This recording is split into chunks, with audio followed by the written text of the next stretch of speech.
What's so interesting is I assume, people sign up for Notion, they just start using it. They're not just like by the time they get to you, they've already done some stuff in Yeah, Notion.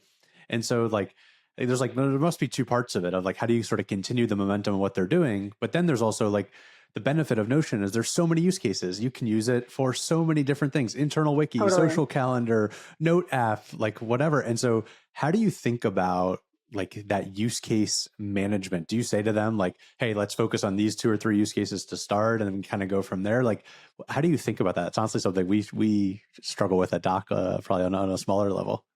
Yeah, that's a great point. Notion is theoretically like infinitely configurable and therefore like infinitely valuable. So it is a great opportunity. It's also a big challenge.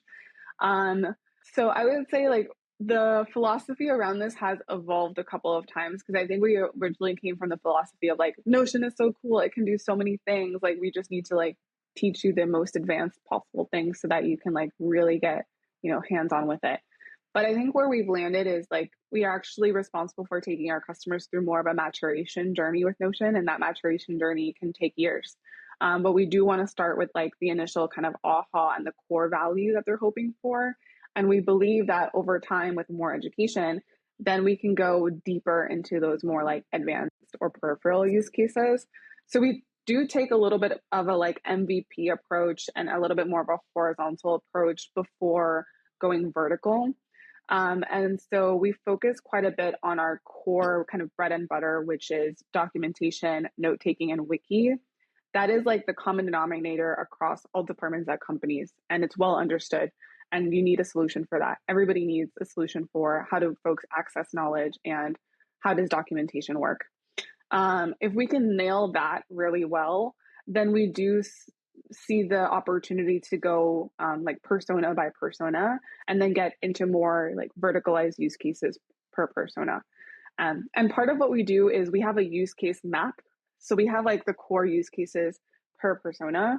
And what we try to do throughout the year is like to inspire that and to showcase like what are all of the potential things you could be using Notion for today that you're not currently, and like how can we create a roadmap to get you there? Because the more use cases that we can cover, the more competitor or other products we can displace, obviously the stickier that we get. So we have seen things, for example, where we'll start at like basic note-taking documentation for the whole company. So we work heavily with like the head of comms or like even a COO to make sure that it's well configured to represent the whole company's kind of knowledge hubs. But then we'll work with like the head or director of engineering to make sure their like engineering runbooks are there. Or then we'll move on to the director of product to see if they can do their PRDs or their road mapping in Notion. Or we move on to the head of marketing to see like, can they do their social media content calendars in Notion, as an example. And we found that in a lot of cases, they could be using specialized tools, but they're not using the specialized tools at full capacity. They're using it for like 10% of what it can do. So we do kind of try to go toe for toe or paint the picture of what moving that use case could look like in Notion and then go towards more of a consolidation effort. And our narrative is like Notion becomes more powerful the more interconnected it is with all of your use cases, which is true. It relies on the network effect. So part of what we do is kind of advise on how to get there. And as you expand from like persona to persona, from the head of engineering to head of marketing to head of sales, whoever, is that like you and the AE doing that? Is the AE being like, ooh, we should go after their engineering team, let's talk about that use case? Is that sort of how it goes about? Or how do you think about that expansion path? Yeah, it definitely depends on the segment. So for our smaller segments, like our mid-market and below, so like mid-market and startup SMB, our sales team actually does a really good job of trying to get that buy-in early and build that committee of stakeholders that are going to like be responsible and get all in on deploying Notion. So like for mid-market and below, our average like penetration rates is between 70 and 90%. So by the time that it gets to a CSM, 70 to 90% of the whole company is using Notion or they've bought licenses for. So big kudos to our sales team.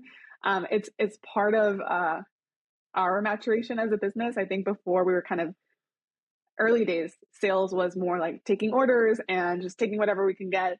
And now the sales team is much more strategic and is able to like not slow things down, but take the prospect through more of a process to bring more folks in and evaluate, like, how can we just get this for your whole company? Because it's not going to be as effective if we're yet another siloed tool at your organization. Given that we're much more highly deployed on smaller customer accounts, then we kind of promote a like Notion council or like a train the trainers program. So we try to get all of those director level department heads involved initially, and they're kind of the Notion council internally. And so we do work with them as a group of very select stakeholders at that company.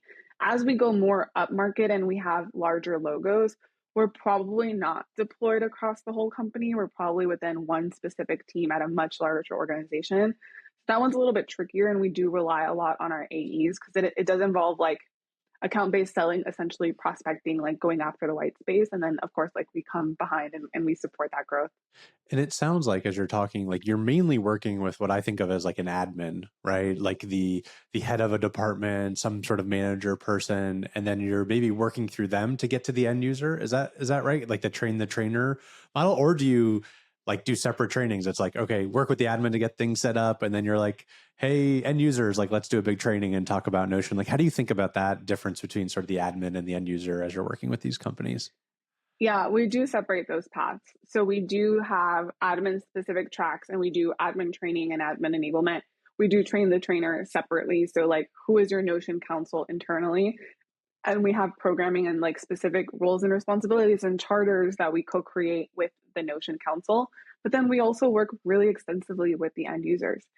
We will run very large group training sessions that's open for all end users. It's a part of the onboarding. A lot of companies will like require their employees to join a Notion training as part of like graduating and getting access to the tool. So we run pretty large trainings, like multiple hundreds of users. And then Notion is really big on communities. So we try to create like little mini communities within our customer accounts. So as a very small example, we encourage our larger customers to create Slack communities for any sort of Notion help or Notion best practices. And like put whoever is a Notion champion, who's like the Notion lover at your company, like throw them into the channel. And we recommend that it's about a 10% ratio of the licenses. So if they bought 1,000 licenses for their 1,000 employees, we try to create a Slack community of at least 100 of those that are almost like the customer success managers on the ground who are kind of out there like building in Notion on behalf of their teams. And we will join those Slack channels too to give them our expert advice, but it's around them helping themselves as well. Yeah, it's such a cool model. I mean, I remember at Lattice, like Emily Smith, shout out Emily, was like the Notion power user, and like everyone Okay. would come to her, for advice around how to set things up and whatever. And it's such a good model because it saves you guys time and Totally. energy, and then you can let someone who really knows that internal company kind of do some of the support and the question Mm-hmm. handling for you. So yeah, very very That's right. interesting.